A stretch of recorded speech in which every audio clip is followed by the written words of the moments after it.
Olá, meus alunos, vamos então começar hoje o capítulo de interferência, que é um grande capítulo dentro da matéria maior, do tópico de ondas, tá bom? Do português mesmo, a gente sabe que a interferência ocorre quando A interfere em B, ou seja, interferência pressupõe no mínimo dois elementos, porque há uma interação. Um altera o outro, afeta o outro de alguma forma. E é claro, obviamente, nós vamos tratar da interferência entre ondas. Nós vamos estudar, a partir de agora, como que uma onda interfere em outra. Antes mesmo de começar os textos, vejam essa situação inicial aqui, só para dar aquela primeira noção do assunto de que nós vamos tratar. Eu tenho dois pulsos aqui, que estão propagando aqui para se encontrarem. Quando eles se cruzarem, eles vão dar origem a um pulso que você vê que tem amplitude maior do que a dos pulsos originais. Ou seja, eu somei os tamanhos dos pulsos aqui, tá certo? Ou então, quando os pulsos estão aqui com a fase invertida, quando eles estão invertidos, na hora em que eu juntá-los, não vai dar nada. É como se eles se anulassem, certo? Então essa é a primeira noção que o aluno precisa ter sobre o assunto, sobre interferência. Muito bem. E já aqui você já consegue imaginar este princípio da superposição, que diz que as perturbações geradas por cada onda podem ser somadas algebricamente. O que eu fiz aqui? Tem essa perturbação e essa eu somei A mais A para dar 2A. Aqui eu somei A com menos A. E A com menos A dá zero. Certo? E esse zero é representado pelo fato de eu praticamente ter eliminado o pulso aqui. Temos também o princípio de Fourier. Toda curva pode ser expressa como uma superposição de ondas senoidais, mesmo que a curva em si não seja uma expressão diretamente senoidal. Qualquer que seja o formato da curva que você tem. Por isso é que essa teoria de Fourier, essa análise de Fourier, a gente não vai entrar em profundidade demais nela, mas é por isto que ela é tão forte, ela é tão poderosa e ela é tão importante, principalmente no estudo de ensino superior. Porque ela se aplica a qualquer tipo de curva. Aqui eu estou dando um exemplo, Nós temos esta em laranja que vocês veem aqui, é a somatória de seno x com seno de 2x com seno de 3x. Tá? O seno de x eu botei em branco, o seno de 2x em amarelo, o seno de 3x em vermelho. Elas se confundem um pouco, por quê? Porque eu botei, para simplificar, de mesma amplitude. Todas têm amplitude 1 aqui. Mas a onda resultante, às vezes, você vai somar. Você vai somar algebricamente estas três funções para dar origem à onda resultante que está em laranja. Então, aqui é um caso já de interferência. Tem três formas de onda que estão interferindo para formar a onda grande laranja, tá? Obrigado, esse foi o primeiro vídeo de interferência. Vamos continuar agora.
Olá, minha gente. Então, vamos retomar o estudo de interferência pelo subtópico ondas estacionárias. Que ondas estacionárias são bastante importantes aqui para nós. Esse não vai ser o único vídeo do assunto, nós vamos fazer um outro depois, mas este é que vai dar a noção geral do que a gente pretende tratar aqui. Considere uma onda, então, de equação geral y de xt. Olha que função interessante é essa, uma função de duas variáveis, Aqui é turma ITA IME, não é, minha gente? Então, Funções de duas variáveis a gente consegue interpretar bem, né? É uma função de x, que é a posição, e é uma função de t, que é o tempo. Né? Esse ym aqui é a amplitude vezes seno de kx menos ômega-t. Tá ok? K quem é? Vamos relembrar, é 2π sobre lambda, é o número de onda angular. E ômega quem é? É a velocidade angular, é claro, sendo que t é o período, né? Ômega aqui, velocidade angular.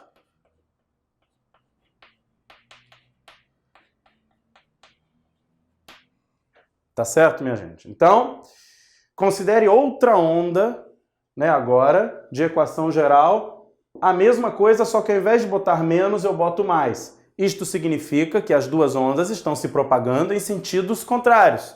Uma está se propagando para a direita, no caso esta, e outra está se propagando para a esquerda, no caso esta. O sentido de propagação é o oposto do sinal que está sendo mostrado aqui. Tá certo, minha gente? Então essas duas ondas vão interferir e vão dar origem a uma outra forma de onda. Essa outra forma de onda, a gente vai ver que não é bem uma onda, tá? A gente vai explicar por quê. É o que a gente chama de onda estacionária. Depois a gente vai explicar direitinho o termo onda estacionária, mas por enquanto vamos só somar algebricamente estas duas expressões aqui, utilizando o princípio da superposição. Né? É aquele que a gente viu no vídeo anterior, que nos permite somar as ondas algebricamente. Então vai ficar y1 mais y2 igual a, bota o ym em evidência, fica seno de kx menos ômega-t mais seno de kx mais ômega-t. Certo? Muito bem, a gente quer trabalhar essa expressão algebricamente. Para isso, a gente vai utilizar um artifício de trigonometria. O artifício de trigonometria está aqui, gente, ó. Seno de alfa mais seno de beta, sendo alfa e beta arcos ou ângulos quaisquer. Essa formulinha aqui. Fórmula que é essa que vocês vão aprender, viu? A aulinha de trigonometria lá. Ela não serve só para somar seno. Você pode utilizar para somar seno com seno menos seno do outro, pode somar cossenos, etc, tá? É uma ampla gama de operações que você pode fazer. Mas quando eu somo senos, especificamente aqui, o que eu tenho é 2 seno de alfa mais beta sobre 2 vezes cosseno de alfa menos beta sobre 2. Atenção, o cosseno é uma função par. Sendo assim, eu poderia tranquilamente fazer beta menos alfa aqui. Certo? Se eu fizesse beta menos alfa, não haveria problema algum. Tá bom? Se eu trocasse o sinal da expressão que eu obtivesse, não faria problema algum. Então, vamos lá, vamos chamar alfa igual a kx menos ômega-t. Vamos botar esse alfa aqui como kx menos ômega-t e o beta como kx mais ômega-t. Vejam só, para ficar mais claro, ó, eu estou chamando isto de alfa e isto de beta. Certo? Agora eu vou fazer seno alfa mais seno beta, utilizando aquela identidade trigonométrica ali em cima. O que nós vamos obter? Vai ficar ym vezes isso aqui, 2 vezes, quem é alfa mais beta sobre 2? Kx menos ômega-t mais kx mais ômega-t. Alfa mais beta sobre 2. O ômega-t e o menos ômega-t cortam. E assim fica 2kx sobre 2. 2kx sobre 2 corta o 2, fica seno de kx. Tá certo? Agora, um pouquinho mais complexo. O cosseno ali de ômega-t, como é que a gente obtém? Fica cosseno de kx menos ômega-t menos kx mais ômega-t. Como isso está em parênteses, eu já botei aqui sem os parênteses A, só os parênteses de fora aqui. Não, aqui já ficou menos kx menos ômega-t. O que a gente obtém aqui, ó? Corta os kx. Fica menos 2 ômega-t sobre 2. Como o cosseno é uma função par, para não ficar menos ômega t, para eu botar aqui ômega t só, eu coloquei um menos aqui para trocar o sinal. Isso não tem problema nenhum, já que o cosseno é uma função par. Então ficou 2 ômega t sobre 2, no final das contas, que dá este ômega t que vocês veem aqui. Tá certo? Vamos lá, ó. Aquela equação, ela representa a equação da onda estacionária. Tá certo? Vejam só. A nova amplitude da minha onda vai ser dada por ym seno de kx. Isso daqui, esse cosseno de ômega t, tem a ver com sua oscilação no tempo. Ó, isso aqui vai ser uma amplitude. Vocês podem observar que a amplitude agora não é mais constante, que nem no caso dessas ondas aqui. A amplitude agora é variável e depende da posição. Ok? Ali não. Ali a onda tinha uma amplitude constante. Ela se propagava sempre mantendo sua amplitude. Aqui não. Aqui a amplitude depende da posição. Os pontos vão oscilar uma determinada amplitude dependendo da posição que eles ocupem. E vão oscilar no tempo, é claro. Certo? Tomem cuidado. A amplitude não é mais constante. Além do mais, é o seguinte, pessoal. Vocês podem ver que isso não é mais a equação de uma onda propriamente dita. Por quê? Porque para ser a equação de uma onda propriamente dita, tem que ser uma função de kx menos ômega t. Tem que ter o argumento kx menos ômega t na função. Não é o que acontece ali. Ali você tem kx separado do ômega t. Ah, mas então por que se chama ondas estacionárias? Por uma tradição, por um costume que todo mundo decidiu manter. Porque, na verdade, não se trata mais de uma onda no sentido estrito, no sentido que a gente definiu lá no começo, né? Onda é transporte de energia, certo? Mas aqui não é transporte de energia. No próximo vídeo, a gente vai mostrar o formato dessa, entre aspas, onda estacionária, tá certo? E você vai conseguir entender ainda mais claramente o que eu estou falando. Obrigado. Olá. Vamos então continuar o nosso estudo de interferência, retomando o vídeo anterior em que eu apresentei a onda estacionária. A gente trabalhou a onda estacionária algebricamente, mas é claro que a representação algébrica não é suficiente para a gente entendê-la plenamente. Agora nós vamos ter uma representação visual da onda estacionária, que é esta. Vocês veem essa componente aqui, né, que não tem nome, eu chamo de boquinha, entre aspas, né, que me pareceu um nome razoável para o aluno não esquecer, mas eu não conheço um nome específico para isso daqui. O importante é você definir alguns pontos que são os principais nesse tipo de onda. Ó, você está vendo que tem pontos N1, N2, N3, N4. Pode continuar, entendeu? Isso aqui foi só um recorte da onda. A onda pode ser que não necessariamente termine aqui. E você tem aqui no meio linhas, tá certo? Que definem V1, V2, V3, etc. Certo? Eu poderia colocar o V1 aqui ou aqui. Isso aí é independente. Os pontos N, N1, N2, N3, etc., são chamados de nós. Certo? Esses pontos aqui. Visualmente é fácil de perceber por que o nome deles é nós. E estes pontos aqui, onde você tem a linha mais cheia, mais alta, são chamados de ventres. V1, V2, V3, certo? Etc. Vamos lá, gente. Você observa aqui um padrão, uma regularidade nesse formato de onda estacionária, certo? Por isso é que valem essas características aqui, principalmente essas duas. Ó, a distância entre dois nós ou dois ventres consecutivos é lambda sobre 2. Ou seja, aqui eu representei a distância entre dois nós consecutivos. Essa distância, você pode ver aqui, que é a metade do comprimento de onda das ondas originais que interferiram. Porque lembra, essa onda estacionária é gerada a partir de ondas que interferiram, né? Ondas que eu botei aqui de mesma amplitude, mesma frequência, etc. Então veja, eu poderia ter obtido lambda sobre 2 se eu colocasse, por exemplo, a distância entre o V2 e o V3 aqui. Tá certo? Também seria lambda sobre 2. Ou entre o V1 e o V2. Também daria lambda sobre 2. Ou N1 e N2. Não importa.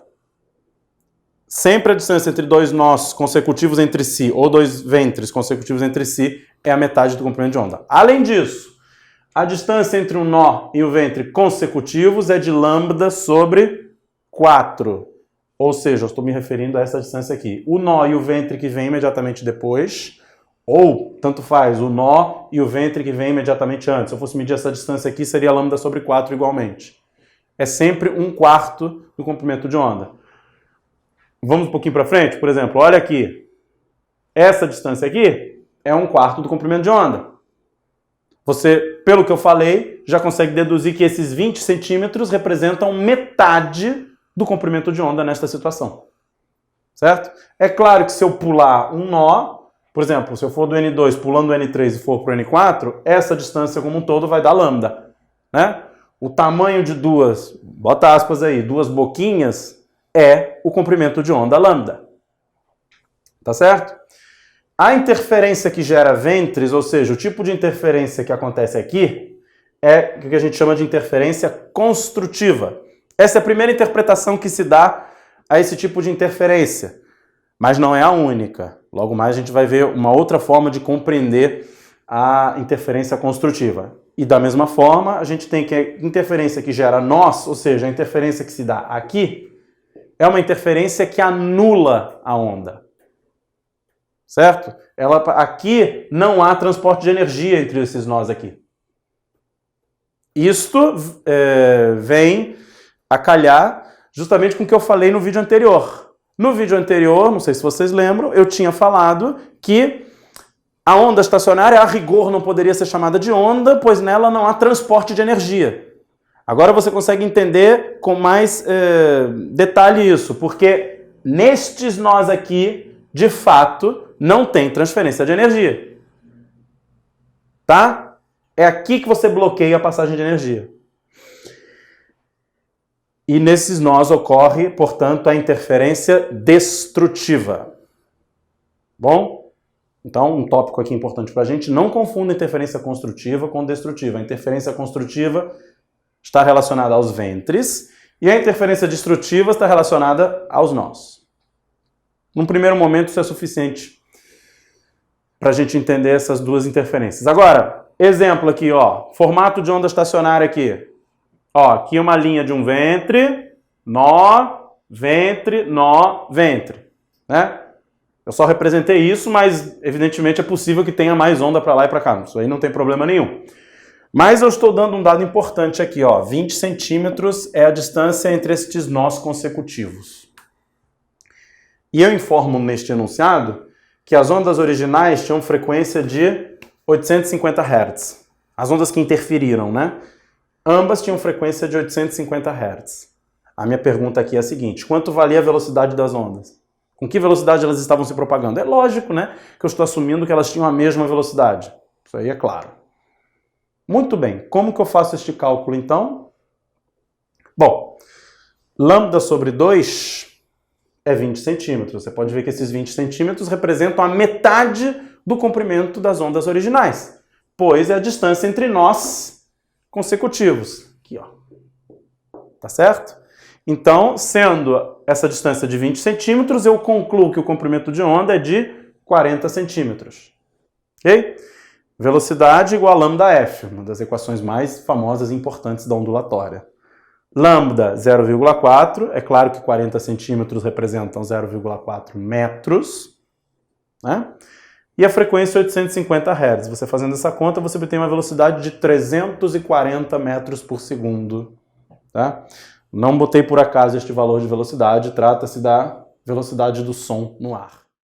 Então, nesse vídeo, nós vamos aplicar as ideias de interferência construtiva e destrutiva que vimos no vídeo anterior para um caso que, embora seja particular, ele vai nos servir para generalizar uma outra noção, né, de interferência construtiva e destrutiva. A gente vai usá-lo para entendermos melhor como funcionam essas duas interferências. Ó, aqui estão as condições dadas, né? As ondas estão em fase. Ó, lembre-se, eu até sublinhei aqui, lembre-se do que significa esse em fase, né? Significa a onda, ela é periódica, né? A onda, sendo periódica, ela tem momentos ali de pico, né? Entre aspas, que a gente chama de crista, e tem momentos que está lá embaixo que a gente chama de vale.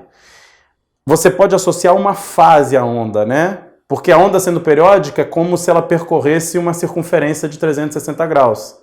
E a fase corresponde a este ângulo, a esta posição de um ponto numa onda que está se propagando. Certo? Dois pontos estão em concordância de fase, ou melhor, em fase, né? Aqui a gente pode abreviar para dizer em fase, quando eles formam o mesmo ângulo, ou seja, eles estão na mesma posição relativamente àquele pedaço de onda. Certo? Essa foi a aula, né, de introdução às ondas. Então, é bom você não se esquecer disso aqui. Por quê? Quando eu vou somar esses dois pontos, eles vão interferir construtivamente. Eles vão, entre aspas, se ajudar. Já quando os pontos estão em oposição de fase, qual é o caso mais famoso de oposição de fase? Uma crista e um vale. Nesse caso, os pontos vão se cancelar um ao outro. É como se fosse uma soma de vetores, em que eu tenho um vetor para cima e um para baixo. Isso seria interferência destrutiva, anulando, dando zero. Já isso mais isso, né? Quando eu falo que eles estão em fase, significa que estão, entre aspas, alinhados, né? Aí você dá uma contribuição para cima, né? Você aumenta a onda neste caso. Tá? Então é para você não se esquecer disso aqui. Mesma frequência, certo? Mais tarde a gente vai dar um nome específico para essa coisa de mesma frequência. A gente vai dizer que ondas são fontes, né, que geram as ondas são coerentes. Mesma amplitude. Modelo, onda circular bidimensional. Tá na cara. Onde é que você vê isso? Quando você joga uma pedrinha na água e vê, né, aquela onda se expandindo em formato circular. Tá bom? Como aqui eu quero uma interferência, é como se eu jogasse duas pedrinhas simultaneamente na água, a uma distância não tão grande uma da outra, e quisesse ver essas duas circunferências, dois círculos que estão se expandindo, se cruzando, e vendo o que dá, e vendo a figura que dá. Tá bom?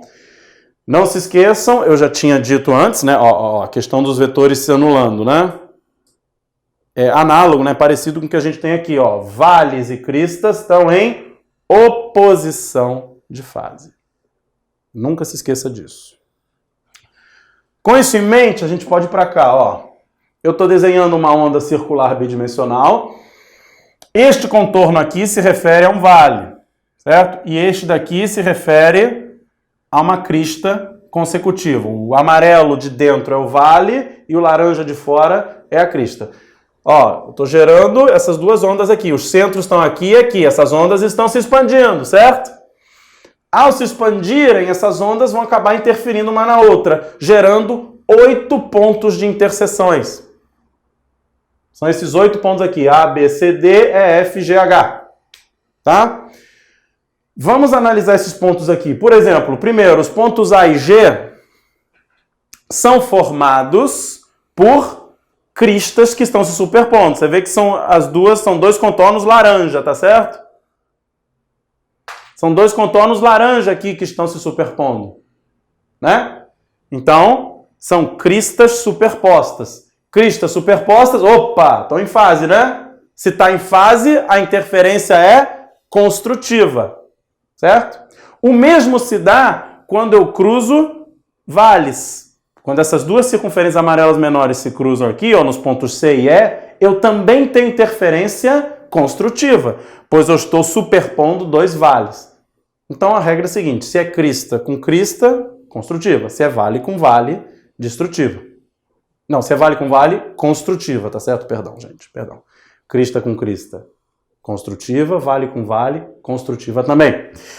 Quando que eu tenho, então, interferência destrutiva? A interferência destrutiva se dá quando? Quando eu misturo vales com cristas. Ó, esses pontos que eu marquei em azul aqui. Esses pontos que eu marquei em azul são do cruzamento de superfícies amarelas com superfícies laranjas. Neste caso, a interferência é destrutiva.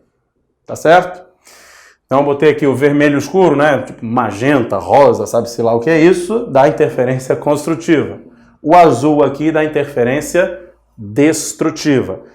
Em fase construtiva, oposição de fase. Por quê? O que gera interferência destrutiva são vasos e cristas que estão em oposição de fase. Aí, né? Aquela figurinha, né?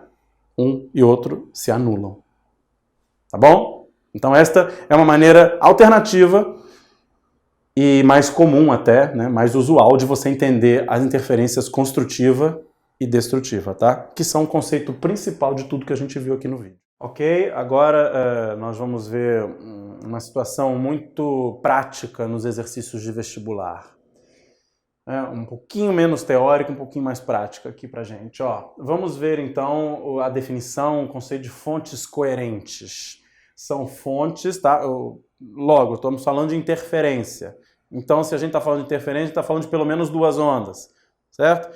E essas pelo menos duas ondas tem pelo menos duas fontes que as emitam, tá certo? Tem uma fonte que emite uma onda com comprimento de onda, frequência tal, e uma outra aqui que emite uma onda, né? Neste caso, nós vamos considerar que as ondas emitidas têm mesma frequência e mesma direção de propagação.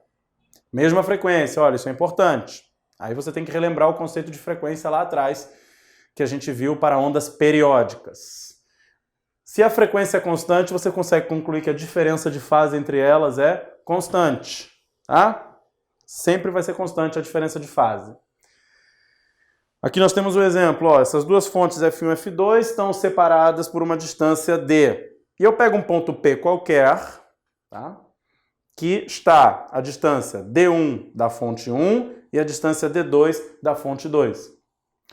Perceba, o que acontece aqui? Você tem a ondinha que sai do ponto F1 e vai se propagando, a gente considera propagação retilínea até o ponto P1, ó. Vendo? Aqui, ó. Nisto, a fase da onda vai se alterando à medida que ela percorre esse caminho. Aqui é a mesma coisa, ó. Certo? Considerando que as fontes sejam coerentes, então eu vou alterar a fase do D1, né, da onda que sai do F1 e percorre D1 até o P, e também dessa onda aqui. E é claro que elas não vão chegar aqui necessariamente do mesmo jeito em que elas partiram das fontes que geraram essas ondas, certo? Vai haver uma mudança na fase delas, bem como pode haver uma mudança na diferença da fase entre elas. Ok? Não das fontes. As fontes têm sempre a mesma diferença de fase. Não confunda. A diferença de fase das fontes é sempre a mesma. O que pode mudar é como as ondas chegam aqui, pois elas percorrem caminhos de comprimentos diferentes. Tá certo? Vamos ver os dois exemplos principais aqui. Considere que F1 e F2 emitam ondas com o mesmo comprimento lambda. Isto vale para os dois casos. Primeiro, vamos supor que F1 e F2 estejam em fase. Se elas estão em fase, bom, a diferença de fase sempre é constante. Neste caso, a diferença de fase vai valer zero, né? Se elas estão em fase é porque tem a mesma fase, logo a diferença entre elas é zero, tá? Agora eu quero determinar a diferença entre essas distâncias. É ela que vale tudo aqui para mim. No desenho, aqui eu representei D1 maior do que D2, tá claro isso. Mas eu poderia muito bem ter representado D2 maior que D1. Também seria plenamente possível, igualmente possível. Por isto é que eu boto D1 menos D2 em módulo. Porque se o D2 for maior do que o D1, isso aqui ficaria negativo, né? Se eu não colocasse o módulo. Então o que importa é a diferença entre o maior e o menor. Não importa quem é D1 e quem é D2. Pois bem, se essa diferença entre as distâncias, então, for igual a um número par de meios comprimentos de onda, 0 meios comprimentos de onda, 2 meios comprimentos de onda, 4 meios comprimentos de onda, etc., aí eu tenho a interferência construtiva. Aí eu vou ter os pontos chegando aqui exatamente em fase. Se os pontos chegam exatamente em fase, eu tenho interferência construtiva. Certo? Já se essa diferença de distâncias for um número ímpar de meios comprimentos de onda, aí é o contrário, aí eu tenho interferência destrutiva, certo? No caso, o número ímpar, 1, 3, 5 ou 7 que você visualiza aqui. Tá? Então, se é par, é construtiva, se é ímpar, é destrutiva. Mas esse caso só vale quando as fontes estão em fase. Elas podem também estar em oposição de fase. As fontes estão em oposição de fase quando a diferença de fase entre elas vale π, 180 graus. Tá certo? Se não está lembrado, reveja os vídeos anteriores em que você aprendeu isso. Pois bem, neste caso vai ser o inverso do que você viu aqui. Se essa diferença entre as distâncias for um número par de meios comprimentos de onda, note o seguinte, quando isso acontece, essas duas situações aqui, quer dizer que eu tenho um número inteiro de comprimentos de onda. Né? Por exemplo, ó, vou bater aqui rapidinho, se eu boto 8 lambda sobre 2, o i é um número par, ó, tá vendo? Mas isso não dá 4 lambda? Então eu tenho um número inteiro de comprimentos de onda. 1 lambda, 2 lambda, 3 lambda, 4 lambda. Isto é a situação em que esse número é par. Par vai cortar com 2 para dar origem a um número inteiro. É isso que eu queria mostrar aqui. 8 lambda sobre 2 é 4 lambda, não é? É isso que eu quero que você entenda. Vou apagar aqui para...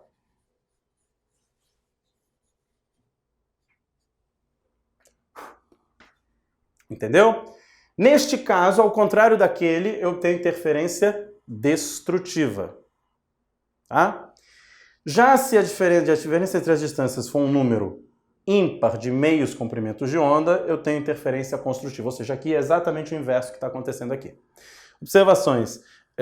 Na prática, por exemplo, quando eu tenho dois sons, né, e eu tenho interferência construtiva entre eles, você observa... Né? Interferência construtiva, lembra?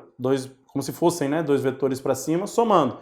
O som é reforçado. Você ouve um som mais forte quando há interferência construtiva. Ou, quando você tem interferência luminosa, de ondas luminosas construtiva, aquela região fica mais iluminada.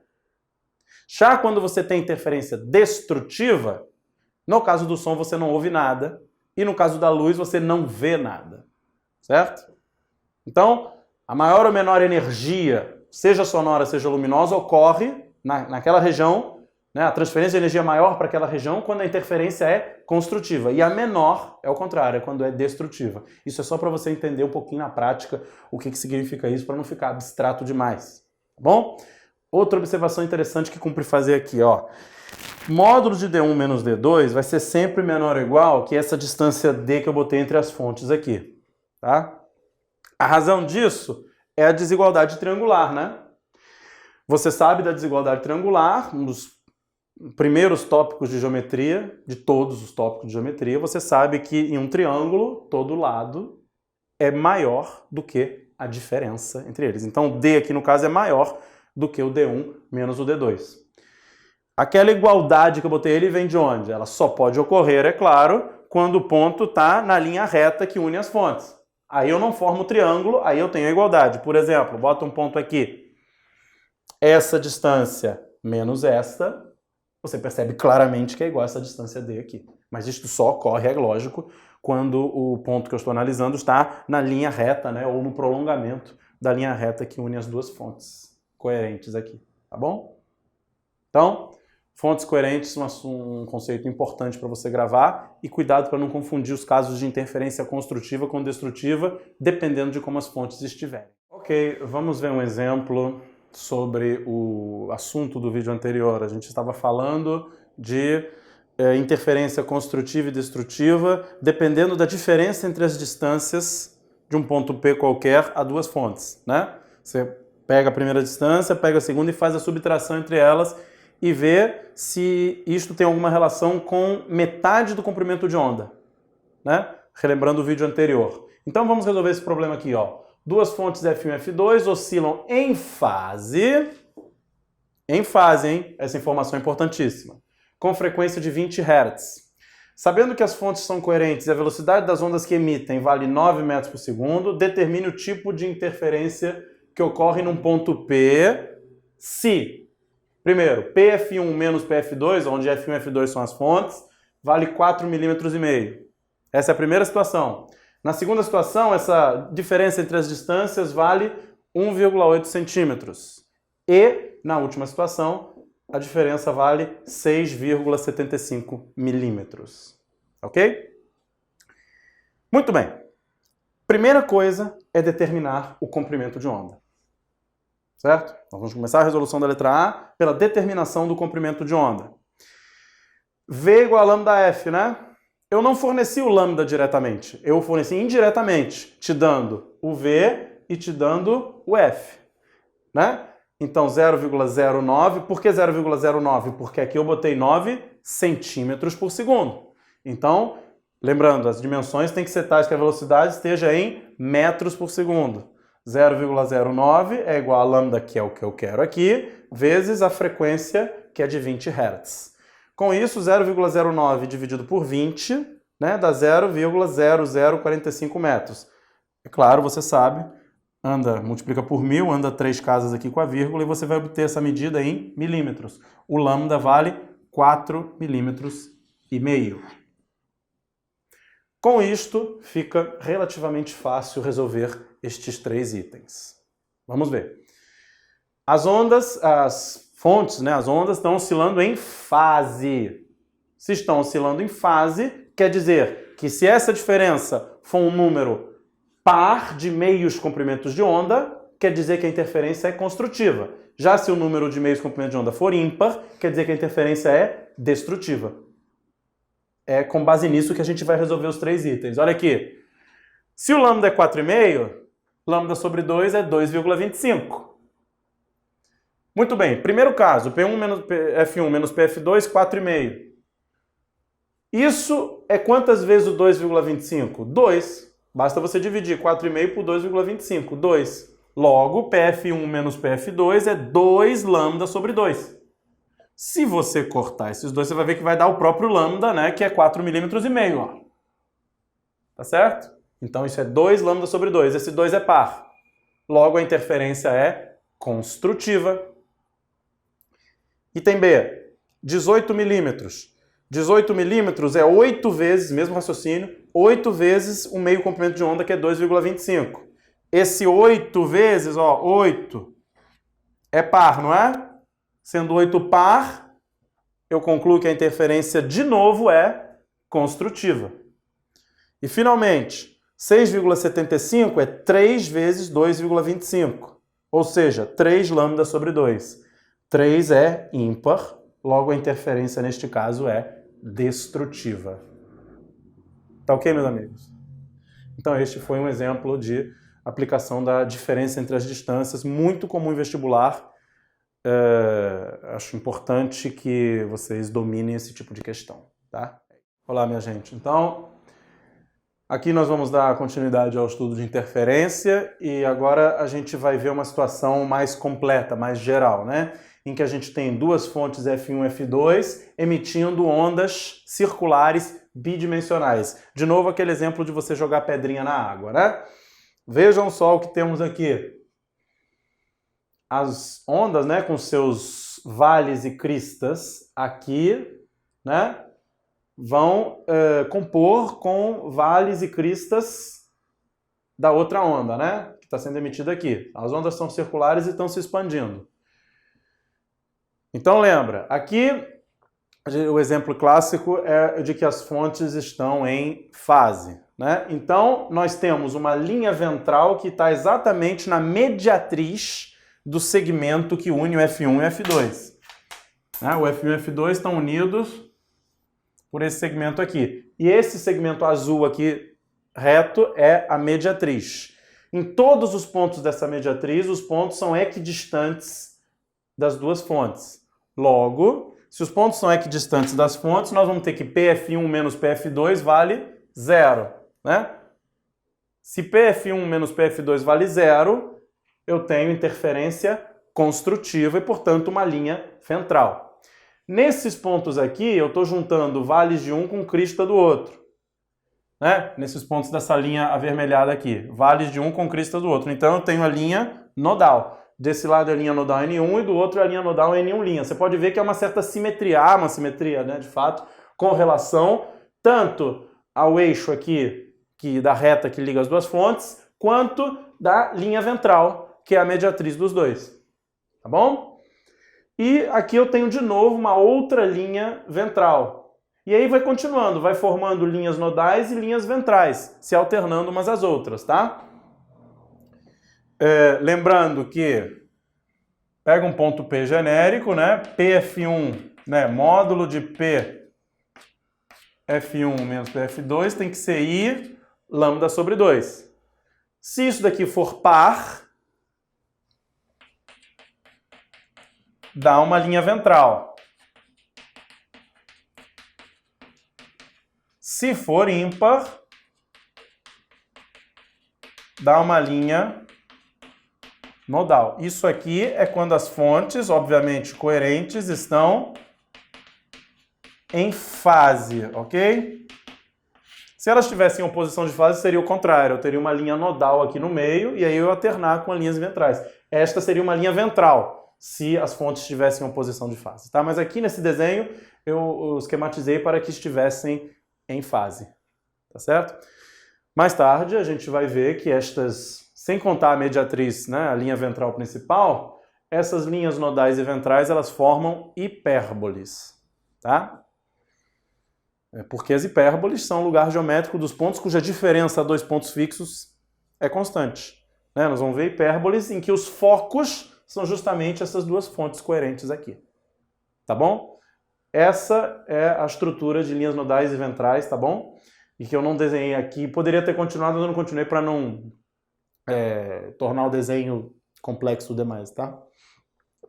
Me limitei a botar a primeira linha ventral, depois essas linhas do ventral de fora e essas duas linhas nodais aqui. Mas você sabe que em tese isso aqui continua, né? Tanto para um lado quanto para o outro, sempre simetricamente. Tanto em relação a essa linha ventral central, quanto em relação a esse segmento que une as fontes, tá bom? Você está procurando um pré-vestibular completo? Acabou de achar Fábrica D, planos a partir de R$ 9,90, aprofundamento em biomédicas e um diferencial, aulas de exercícios. Você quer aprender? Vem para Fábrica D! Ok, meus amigos. Então, após termos visto a interferência na experiência de Young, agora a gente vai ver algo relacionado à experiência de Young, porém mais específico, tá? Nós vamos ver inicialmente aqui a fenda simples, depois nós vamos ver a fenda dupla. Na fenda dupla a gente vai fazer um paralelo com a experiência de Young, porque afinal de contas a experiência de Young consiste mesmo em fenda dupla, e depois a gente vai ver quando você tem um número finito n qualquer de fendas. Então o nosso estudo aqui agora vai ser a da difração em fendas, tá? Vamos começar com a fenda simples, então. O comprimento de onda é lambda, tá? Isso aí padrão. Ó, assim como na experiência de Young, a distância entre a fenda e o anteparo é muito maior do que qualquer fenda. O que eu quero dizer é que esse L é muito maior do que o A, tá? Na experiência de Young, nós tínhamos colocado o tamanho das fendas como sendo desprezível. O tamanho das fendas a gente nem considerava. Aquele D, que se você colocar no vídeo você vai ver, aquele D não é o comprimento da fenda aqui, viu? Aquele D é a distância entre as fendas. Toma cuidado para não confundir. Aqui é outra situação. Aqui eu só tenho uma fenda e esse A aqui é a largura dela. É a largura da fenda, tá bom? Aqui eu tenho um eixo central e aqui tem o ponto C, que é o centro do meu anteparo. Você vai ver uma semelhança, né? Entre isso e a experiência de Young, mas toma cuidado para não confundir as coisas. Aqui eu tenho dois raios que estão distando entre si A sobre 2. E eu tenho esse ângulo θ que corresponde ao ponto P. Certo? L, Y, então você sabe L é muito maior do que Y, é muito maior do que A. Consequentemente, por exemplo, se eu quisesse calcular o seno de θ, bastaria fazer Y sobre L, como se fosse a tangente. Tá? Nessas coisas eu estou relembrando o que nós fizemos anteriormente. Ó, nós temos apenas uma fenda e eu tenho dois raios. Neste caso particular, eu só vou calcular o primeiro mínimo, o primeiro ponto de interferência destrutiva. tá bom? No primeiro ponto de interferência destrutiva, vamos supor que os raios tenham distância A sobre 2. Né? Aqui dentro da fenda, eles têm distância A sobre 2. Então, o que vai acontecer? Vai acontecer que, se eu tenho esses dois pontos aqui, eu sempre vou conseguir achar pontos que distem A sobre 2. Por exemplo, esses dois, mas eu posso colocar esse e esse. Eu sempre vou ter um par de pontos distando A sobre 2 e com isso eu fecho todos os pontos da minha fenda.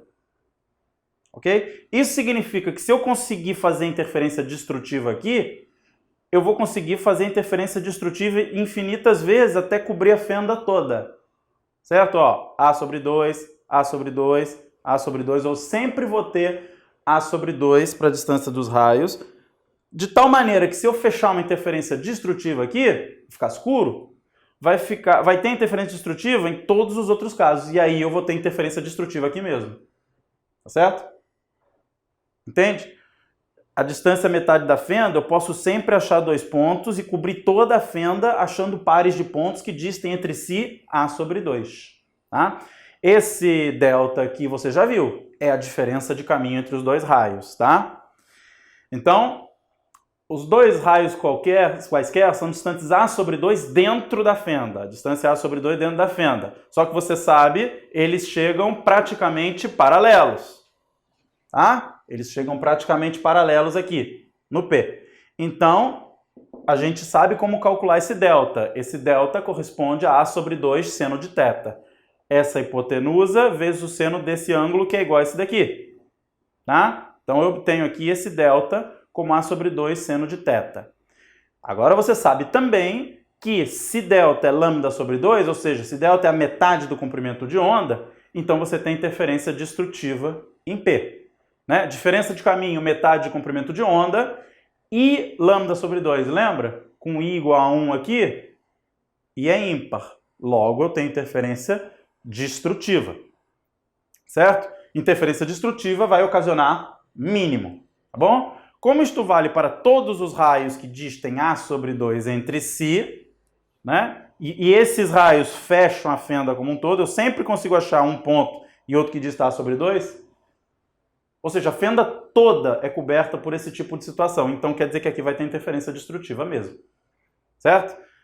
Só fazer agora delta igual a lambda sobre 2. A sobre 2 seno θ igual a lambda sobre 2. A sobre 2 seno θ igual a lambda sobre 2, ó. Corta aqui e nós obtemos o mínimo em que A seno θ é igual a lambda. Tá certo? Aqui a gente pode fazer alguns comentários sobre, né? Por exemplo, se o A for menor do que o lambda, como este seno de θ é sempre menor ou igual a 1, né? O seno de θ, por definição, é uma função que está entre menos 1 e 1, você percebe que não vai ter mínimo nenhum se o A for menor do que o lambda.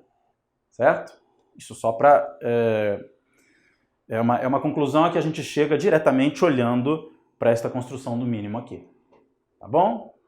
Então é isso. Agora, no próximo vídeo, a gente vai pegar esse que é só um dos mínimos e vai generalizar para achar todos os mínimos da fenda simples. Não somente o primeiro, como está ali. Ok? Como anunciado no vídeo anterior, vamos continuar aqui o estudo de fenda simples. O que nós vimos no quadro anterior era um mínimo que a gente tinha obtido para A seno θ igual a lambda. Mas o que a gente vai fazer agora? A gente quer obter a fórmula para todos os mínimos. Então a gente vai generalizar aquele exemplo em que a distância era de A sobre 2, que foi o primeiro que a gente aplicou, para distâncias de A sobre 4, A sobre 6, A sobre 8. O mesmo raciocínio se aplica quando eu divido a largura da fenda A por números pares. Então eu vou ter o mesmo raciocínio para A sobre 4, A sobre 6, A sobre 8, etc. Isto pode ser generalizado pela expressão A sobre 2m. Tá? M, logicamente, é um natural positivo. 1, 2, 3, 4, 5, 6, etc. Tá certo? Então, A sobre 2m seno de θ, né? Lembra, no primeiro caso era A sobre 2 seno θ. Agora pode ser A sobre 4, A sobre 6, etc. Vezes seno de θ é igual a lambda sobre 2, certo? Cortando aqui os dois, passando o m para cima aqui, nós obtemos esta fórmula importante e conhecida. A seno θ é igual a m lambda, onde m é um número natural positivo. M é igual a 1, 2, 3 e por aí vai. Esta é a fórmula mais importante aqui, é a fórmula dos mínimos. Então, A seno θ é igual a lambda, A seno θ igual a 2 lambda, A seno θ igual a 3 lambda e por aí vai. Certo? Vamos ver agora um exemplozinho simples de aplicação de fórmula, né? Nós temos uma fenda simples, tá? Estes dados aqui são compatíveis mais ou menos com a realidade, tá bom? Nós temos uma fenda de largura 3 vezes 10 a menos 6 metros e o comprimento de onda da luz incidente é 580 nanômetros, ok? Eu quero calcular o ângulo que corresponde ao terceiro mínimo, né? Para qual ângulo o mínimo vai ser o terceiro? Bom, é o caso em que m é igual a 3. O A vale isso aqui, o seno de θ é o que eu quero achar, m é 3 e lambda é 580 nanômetros. Agora é só fazer uma continha simples e tomar cuidado sempre com as unidades, tá bom? Nanômetro, logicamente, é 10 a menos 9 metros. 3 vezes 10 a menos 6 seno θ é igual a 3, pois m é 3, 580 vezes 10 a menos 9. Passo 3 vezes 10 a menos 6 dividindo, corta aqui, e vai ficar 10 a menos 3, né? O 10 a menos 9 daqui com 10 a menos 6 aqui vira 10 a menos 3. E 580 vezes 10 a menos 3 dá como resposta 0,58. Certo? Você não tem a obrigação de saber, mas você pode ir numa calculadora ou numa tabela de funções trigonométricas e você vai ver que o seno do primeiro quadrante, que corresponde o ângulo do primeiro quadrante, cujo seno é 0,58, é 35 graus e meio, aproximadamente. Certo? É isso, então, vamos continuar com o estudo da difração. Ok, gente, então, vamos ver agora o padrão de interferência, o padrão de difração que a gente vai obter aqui. O padrão de difração na tela vai ser utilizando aquele método que a gente fez para A sobre 2, A sobre 4, etc., só que tomando infinitos pontos. Ok? Então, veja só, eu já desenhei uma curva aqui representando a intensidade luminosa no anteparo. Aqui você observa claramente que eu tenho a maior intensidade possível, que é a intensidade I0, que está nesta fórmula, e que corresponde à do máximo central.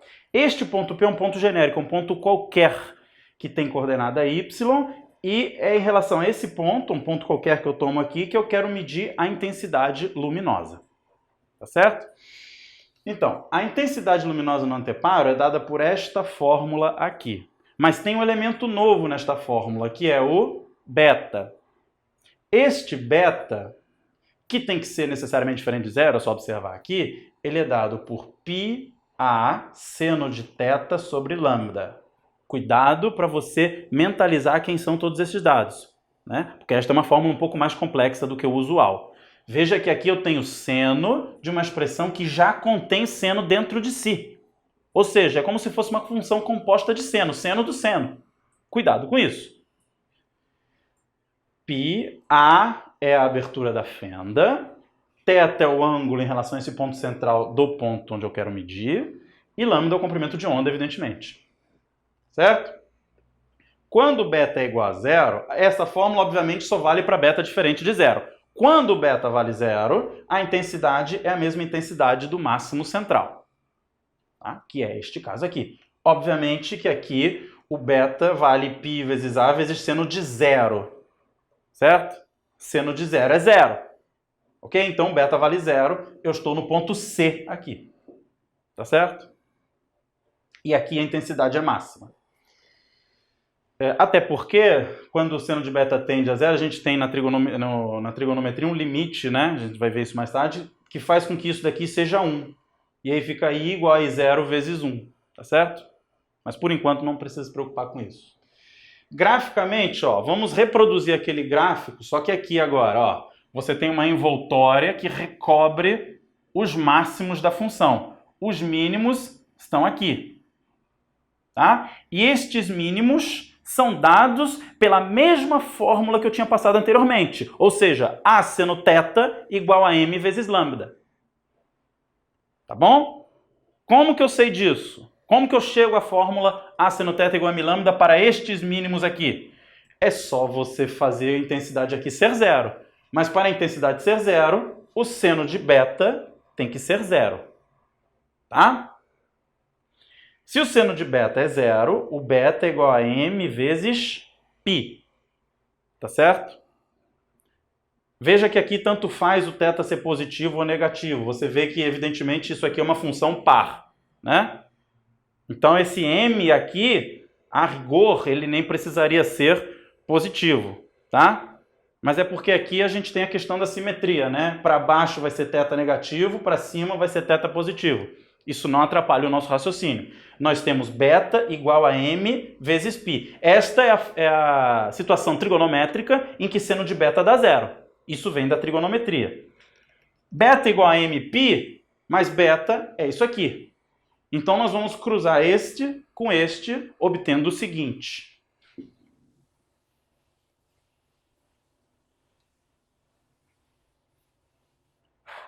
Veja só.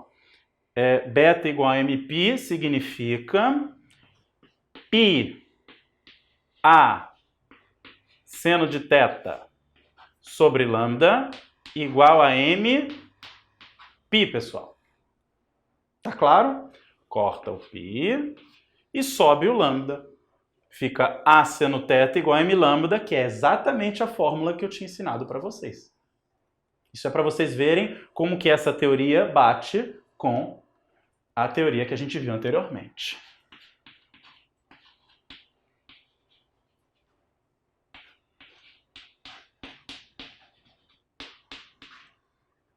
Tá certo? Esta é uma fórmula que a gente já viu. Para finalizar o vídeo, gente, eu aqui não botei a demonstração desta expressão aqui, porque ela é extremamente complexa e foge ao escopo, inclusive, até mesmo da turma ITM de que a gente participa, tá bom? Então não se preocupem com a demonstração formal desta fórmula aqui. Olá, gente. Então, vamos ver agora a situação da fenda dupla.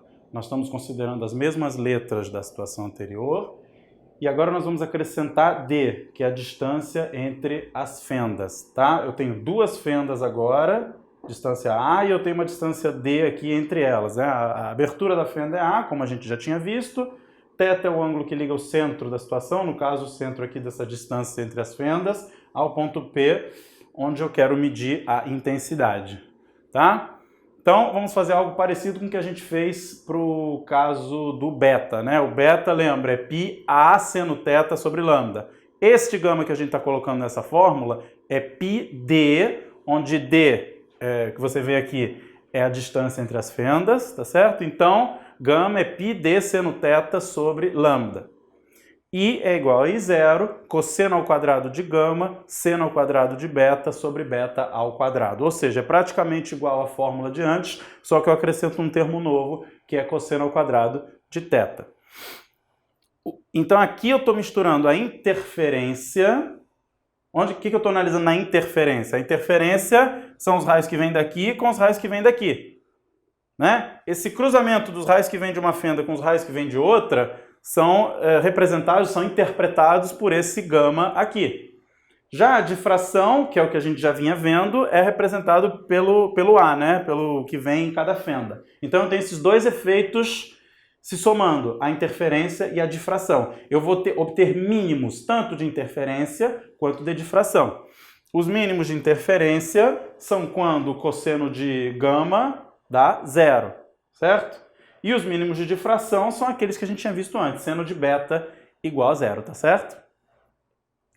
Então, quando A é desprezível, ou seja, quando a distância, se eu considero essa distância A muito, muito pequena, então isso daqui dá 1. O seno de beta é aproximadamente igual ao beta, certo?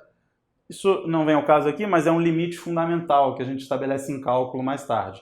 quando um valor é muito pequeno, quando x é muito pequeno, seno de x sobre x tende a 1. Quando A é muito pequeno, você sabe que o beta fica muito pequeno também, né? Por quê? Porque beta é π a seno θ sobre lambda. Então, quando A é muito pequeno, isso daqui tende a 1. Eu tendo a eliminar isso. O que sobra na fórmula? I é igual a I0 cosseno ao quadrado de lambda. Cosseno ao quadrado de gama. Tá? Nós estamos na situação da interferência da experiência de Young, quando as fendas têm tamanho desprezível. E você vai ver que você vai achar a fórmula para a intensidade, que é igual.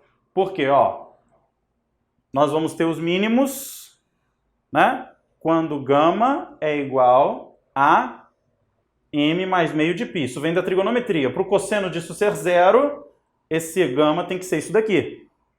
Então, gama π de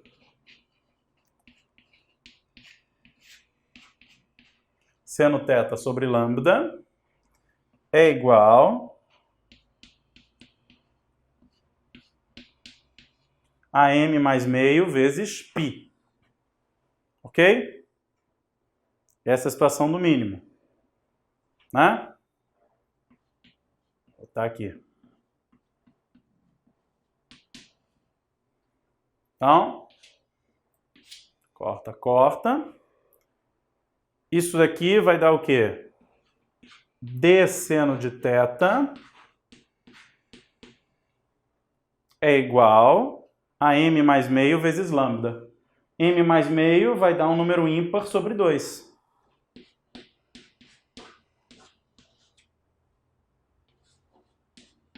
Onde esse I é ímpar. Isso foi exatamente o que a gente obteve da experiência de Young, porque esse seno θ quem é? Y sobre o tamanho L aqui. dy sobre L, substitui esse seno θ por y sobre L.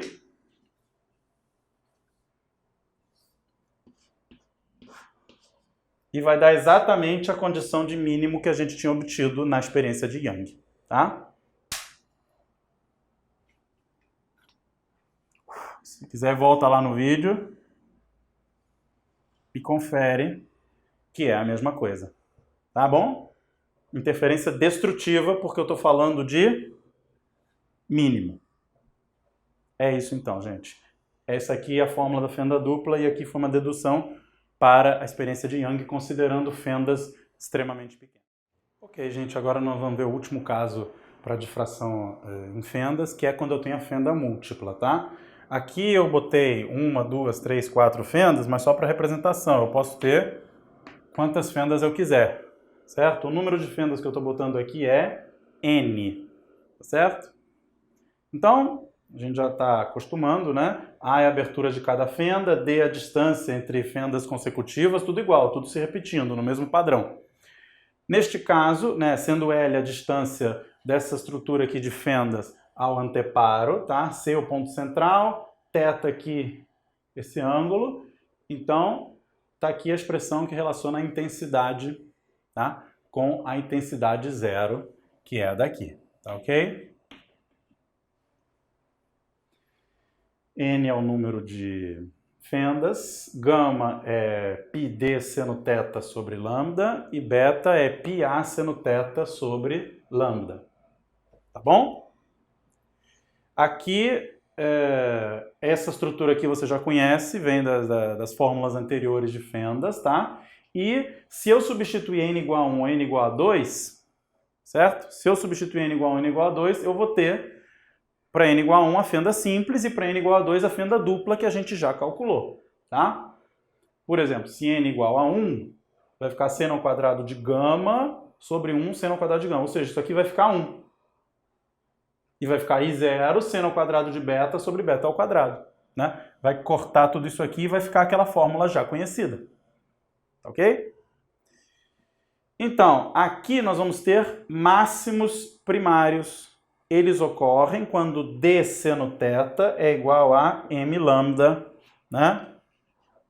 com M número inteiro, né?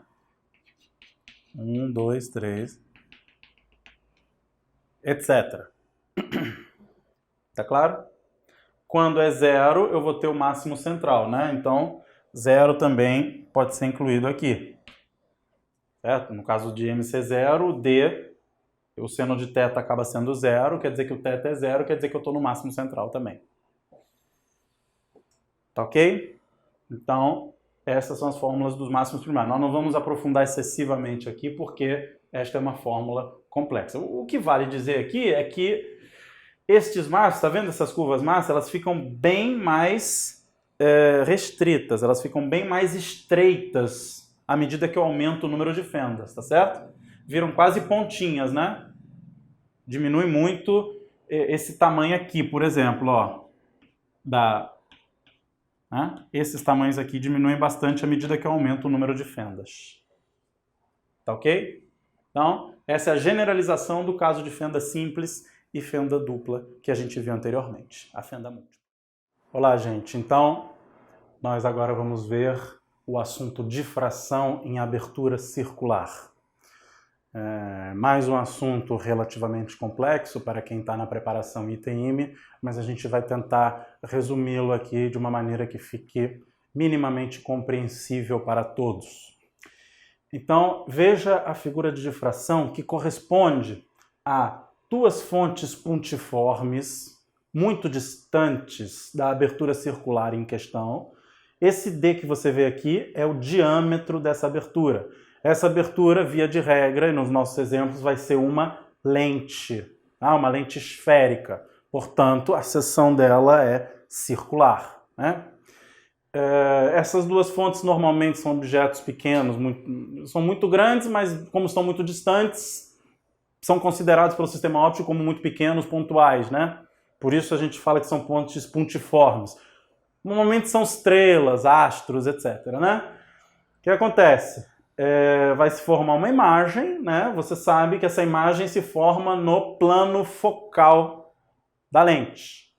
Está aqui o plano focal.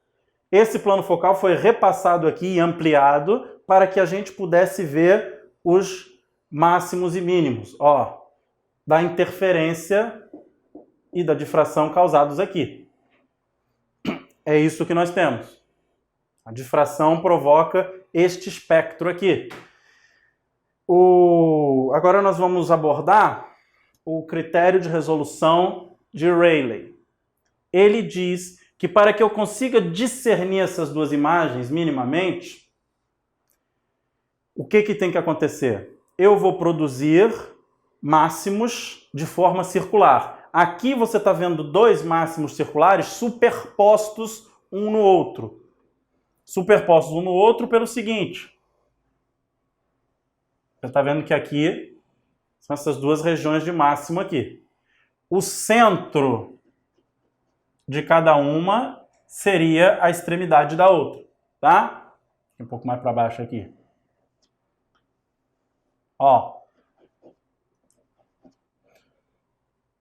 Aproximadamente assim, né? O centro de um é um ponto da circunferência da outra imagem, tá? Este é o critério de resolução mínima. Tem que acontecer isto. Aqui você observa que o máximo de um é o mínimo do outro.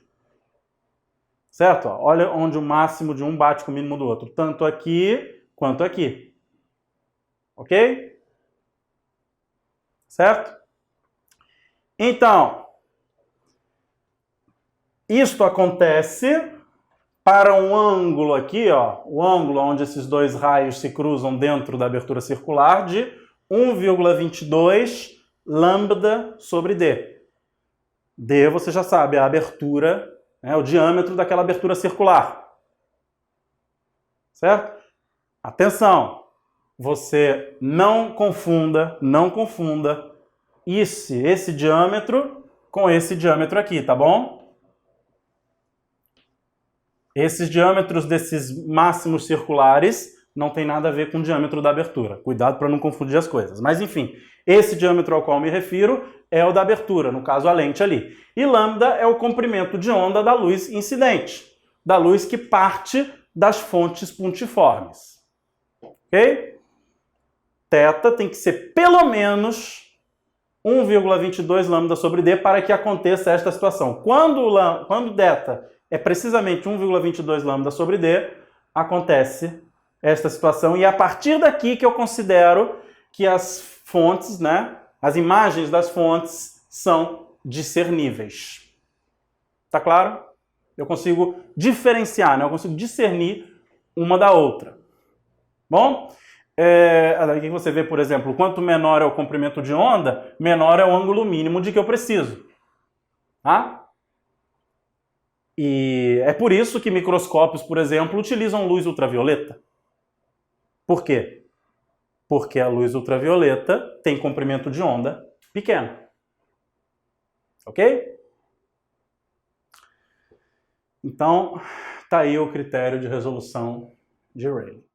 Olá, minha gente. Então, voltando ao vídeo aqui, nós vamos fazer um exemplo, né, para nos ajudar a fortalecer a matéria que nós vimos de difração em abertura circular do vídeo anterior.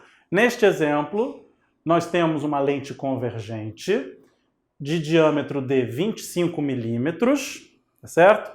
De distância focal positiva, você sabe que quando a lente é convergente, a distância focal é positiva. A distância focal aqui vale 20 centímetros. Tá? E o comprimento de onda da luz incidente, né, o comprimento de onda da luz que vai sofrer difração aqui, essa luz que eu estou me referindo, vale 500 nanômetros. Então, os objetos são puntiformes muito distantes, as tais estrelas, normalmente, né, os astros que eu mencionei no vídeo anterior. E o que eu quero saber? Eu quero saber, na letra A, qual é a separação angular mínima, ou seja, o θ mínimo, certo? Que torna, claro, as imagens discerníveis. É o θr, tá? Para eu conseguir discernir as imagens. E na letra B, eu quero saber qual é a distância entre os centros das imagens, que a gente já viu que formam círculos. Eu quero saber a distância entre os centros desses círculos nessa condição, né, da letra A. Tá bom? Vamos lá, então. Para a gente calcular a separação angular mínima, basta fazer 1,22 lambda sobre D. Basta substituir os dados. 1,22 vezes 500 nanômetros, se você sabe que é 10 a menos 9, e divide por 25 vezes 10 a menos 3, né? 25 milímetros. E essa conta vai dar um ângulo muito pequeno, né? A gente sabe que esse tipo de conta, esse tipo de critério de resolução de Rayleigh, né, ele vale para θ muito pequeno, ângulo muito pequeno. Porque, na verdade, não é o θ que é 1,22 lambda sobre D, e sim o seno dele. A dedução original seria o seno do ângulo. Só que a gente sabe que quando o ângulo é muito pequeno, o seno do ângulo é igual ao ângulo. Então fica assim, 1,22 lambda sobre D. Isso vai dar 2,44 vezes 10 a menos 5 radianos. É claro que a medida de ângulo o radiano em si é adimensional, né? Mas a gente sempre coloca para representar medida de ângulo. Tá? O mais interessante é a letra B. Na letra B, ó, eu vou formar essas imagens centradas aqui e eu quero saber qual é a distância entre o centro das imagens. Você sabe que o máximo de uma corresponde ao mínimo da outra, né? Você sabe que o centro de uma corresponde à extremidade de outra, né? A um ponto da circunferência de outra. Eu quero saber quanto vale esse S. Então eu tenho esse triângulo aqui, ó, a altura F, triângulo isósceles aqui, e essa base aqui vale S, né? Quando a altura vale F. Então, pela geometria, a gente sabe que o S que eu procuro nada mais é do que F vezes θ. Ok? S é igual a F vezes θr. Essa distância vai ser, né, a distância focal que eu tinha colocado era de 20 centímetros, então fica, sempre cuidado com as unidades, 20 centímetros, 20 vezes 10 a menos 2, vezes 2,44 vezes 10 a menos 5. Tá? Então, 20 vezes 10 a menos 2 vezes 2,44 vezes 10 a menos 5 vai dar quanto aqui? Vai dar 2 vezes 10 a menos 6, né? Vezes 2,44. 4,88 vezes 10 a menos 6.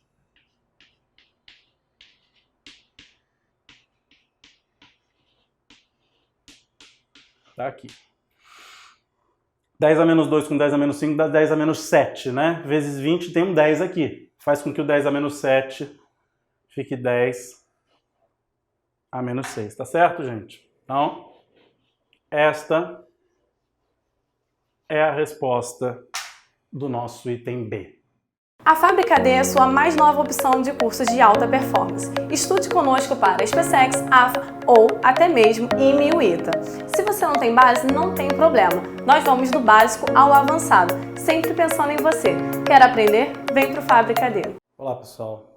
Vamos então retomar o nosso estudo de ondulatória e ver um assunto mais específico e que já caiu no ITA, que é o assunto anéis de Newton, tá? Esse assunto ele envolve principalmente interferência luminosa. Guarda uma certa semelhança, embora não seja a mesma coisa, tem uma certa semelhança com interferência em filmes finos, que nós já vimos. Então, vamos dar uma olhada aqui. Primeiro vamos analisar só a geometria do problema, depois a gente vai colocar a parte de ondulatória propriamente dita. Eu tenho um pedaço aqui de circunferência, tá? Vocês estão vendo que aqui é o centro deste contorno aqui, que é o contorno de uma circunferência, né? Depois eu completaria assim. Então, a distância deste centro a esse ponto é o raio, bem como a distância deste centro a esse ponto aqui embaixo, que também é o raio. Bom, aí eu boto um triângulo retângulo aqui, com um ângulo de abertura θ, que eu vou supor bem pequeno. E você sabe que quando eu suponho ângulos bem pequenos, eu ganho algumas aproximações interessantes. O ângulo se aproxima do seno, que se aproxima da tangente, e por aí vai. Nós vamos utilizar isto aqui. Ok.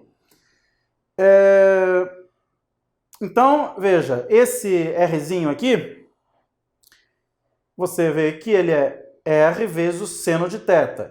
E esse trecho aqui, esse pedaço daqui até aqui, é R cosseno de θ. Então, essa distânciazinha aqui é Rzão menos o R cosseno de θ. Essa distância aqui. Botando o Rzão em evidência, D igual a R, que multiplica 1 menos cosseno de θ. Agora, vamos para a parte trigonométrica disso. Você sabe que cosseno de θ é raiz de 1 menos seno ao quadrado de θ. Isso vem da relação fundamental da trigonometria. Como o θ é pequeno, o seno de θ também é muito pequeno. Esse seno θ aqui é pequeno também. E aí você vai usar a aproximação binomial, né? 1 menos alguma coisa ao quadrado na raiz quadrada fica 1 menos meio disso aqui. Raiz de 1 menos x, quando x é muito pequeno, é aproximado por 1 menos x sobre 2. No caso, o x que eu estou botando é o seno ao quadrado de θ. Tá certo? Então, D quem vai ser? R, que multiplica 1 menos isso aqui. Porque a gente está substituindo essa parte aqui da raiz por isto aqui. Vai ficar dessa maneira. E aí você observa que esses dois uns vão cortar, e aqui vai ficar menos com menos dando mais. Vai ficar R seno ao quadrado de θ sobre 2. Né? Esse 1 e esse 1 aqui cortam. E aqui fica mais. Portanto, este é o resultado que eu obtenho aqui a princípio. Sendo, agora, olha para cá de novo, ó. Cateto oposto sobre hipotenusa é o seno do ângulo. Então, Rzinho sobre Rzão é igual a seno de θ. Então, agora é só substituir o seno de θ por Rzinho sobre Rzão. Tá? Substituindo, fica Rzinho ao quadrado vezes Rzão sobre 2 Rzão ao quadrado. Aí corta um dos R's e a gente obtém esta expressão aqui. D, essa distância aqui, é aproximadamente Rzinho ao quadrado sobre 2Rzão. É claro que aqui eu tenho uma estrutura, uma tábua aqui feita de um material e aqui de um material que são diferentes do ar, né? Onde você usualmente coloca esta esta peça, né, que vai formar o anel de Newton. O anel de Newton é dado pela figura de interferência que vai se formar à medida que eu vou variando esse ângulo até chegar aqui. Tá? Então eu tenho aqui um material que tem um índice de refração diferente do material de onde está vindo o raio luminoso. Aqui também. Tá? São materiais que a gente vai colocar, né, como índice de refração maiores do que os do ar, de onde está vindo o raio de luz. Tá? Então, vamos ver como que isso se aplica para a luz refletida. Depois a gente vai ver outro tipo de situação. Inicialmente a gente vai ver a luz refletida. Depois a gente vai ver a luz transmitida. Aqui, o observador está olhando a figura de interferência de cima. Então ele está vendo raios interferindo aqui. Ok? Que raios que ele está vendo? Ele está vendo, ó, esse raio que bate aqui e é refletido aqui, certo? Reflete aqui e volta aqui. Ou então, ele pode percorrer ainda esse pedacinho aqui, que envolve a distância dzinho que a gente calculou. É aproximadamente 2D, para depois vir aqui e se cruzar nos mesmos raios aqui, ó. São esses dois raios aqui que vão formar a interferência. Tá? Um que vem da primeira reflexão aqui e outro que só reflete aqui antes de se retransmitir para cima. Então a diferença de caminho entre os dois raios é claramente 2D. Agora, um desses raios é refletido sem nenhuma inversão de fase, que é este daqui. Aqui não há inversão de fase, né, minha gente? Por quê? Porque ele está indo do meio mais refringente para o menos refringente, então reflete sem inverter a fase. Isso a gente já viu. Reflexão do meio mais refringente para o menos refringente ocorre sem inversão de fase. Já do meio menos refringente para o mais refringente ocorre com inversão de fase. Tá? Aqui ocorre com inversão de fase, porque eu estou do menos para o mais refringente. Então, se aqui não tem inversão de fase, aqui tem. E eu tenho uma diferença de caminho de aproximadamente 2D. E aí a gente vai analisar se esse 2D, que é o dobro disso aqui, para eu ir daqui para cá, basta cortar o 2 que está dividindo aqui, né? 2D, Rzinho ao quadrado sobre Rzão. Certo? Agora vamos analisar o que acontece com esse Rzinho ao quadrado sobre Rzão. Né? Porque se esse 2D for um número inteiro de meios comprimentos de onda, aí eu posso vir a ter interferência construtiva ou destrutiva. Ok? Se 2D é igual a m lambda, m natural,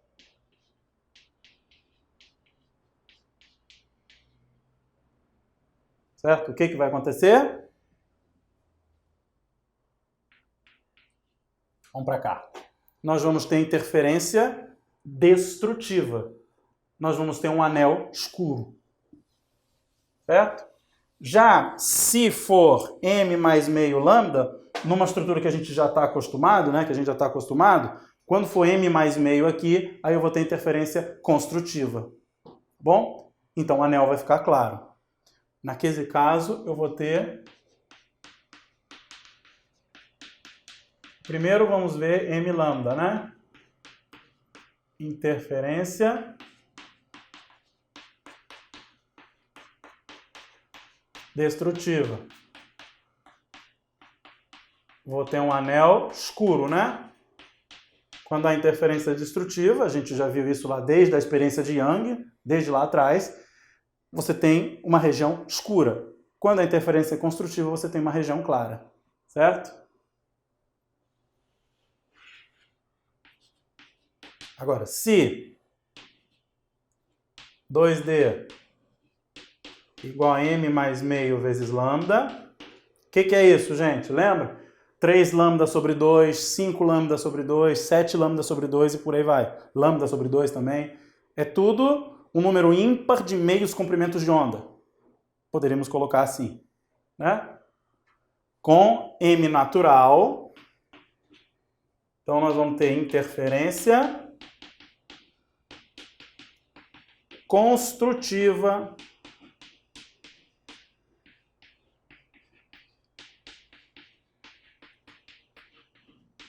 e na interferência construtiva nós temos um anel claro. Depois, no próximo vídeo, eu vou colocar os desenhos desses anéis para você ver como é que eles se comportam. Mas interferência destrutiva, anel escuro, interferência construtiva, anel claro.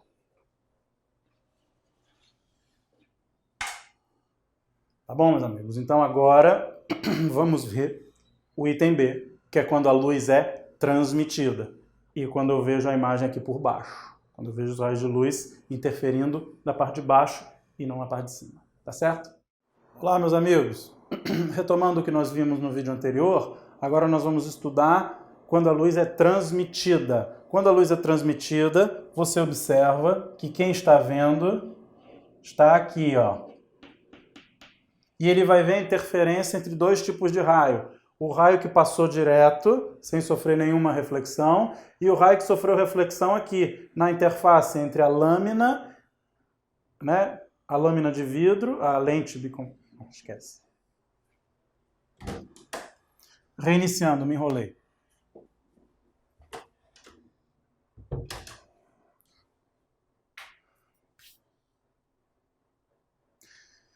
Muito bem, então vamos retomar a partir do vídeo anterior. No vídeo anterior nós vimos a luz refletida, agora neste nós vamos ver a luz transmitida.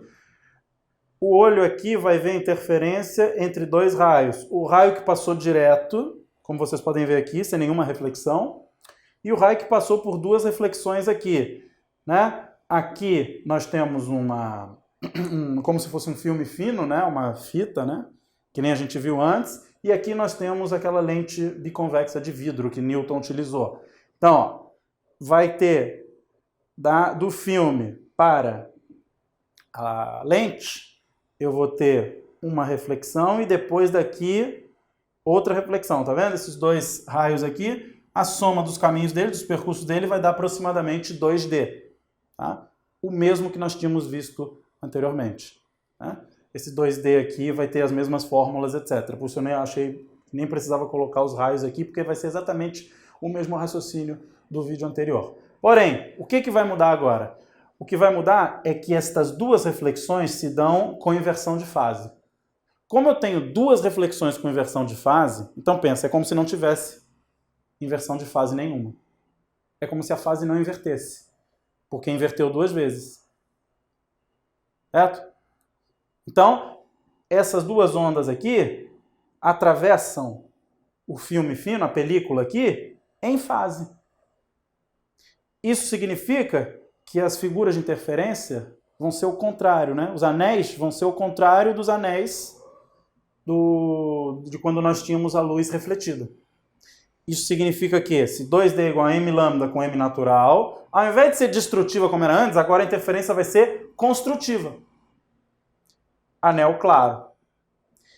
E se 2D é igual a m mais meio lambda, ao invés de ser interferência construtiva como no caso anterior, agora a interferência é destrutiva. Aqui anel claro, aqui anel escuro. Então, na luz refletida, vocês podem ver aqui, eu começo com anel escuro, que é quando esse m vale 0. Quando esse m vale 0, cuidado, não confunda, aqui é luz transmitida. Agora vamos desenhar os anéis, né? Vamos ver como funcionam os anéis para os dois casos. O da letra A do vídeo anterior, que é a luz refletida. Não é este, é aquele do vídeo anterior. Ele começa com anel escuro. Né? Por quê? Aqui é quando M vale 0. O D vale 0 aqui no meio, né? Essa é a figura, a projeção do que você está vendo aqui. É a projeção da figura de interferência que você está vendo nessa superfície, ó. Começa com anel escuro, depois anel claro, escuro, claro, escuro, claro, e vão se alternando. Já quando a luz é transmitida, você sabe que quando o D vale 0, o anel é claro. É isso que justifica eu começar com o anel claro aqui. Tá vendo que aqui o primeiro anel claro, depois anel escuro, claro, escuro, etc. É claro, o azul é escuro e o amarelo é claro. Então cuidado para não confundir. Essa situação é o contrário daquela. Esta situação aqui bate com este quadro aqui. E esta situação aqui tem a ver com o quadro que eu passei anteriormente. Ok? Então estes aqui são os anéis de Newton, é isso que a gente se refere quando a gente fala anel de Newton, são essas figuras de interferência em formato de anel. A Fábrica D veio para ser o seu mais novo e definitivo insight de alta performance. Estude com a gente no Extensivo Enem, no Aprofundamento Medicina ou até mesmo pro IME e pro ITA. Tudo isso a partir de R$ 9,90 ao mês. Não tem desculpa. Quer aprender? Vem pro Fábrica D.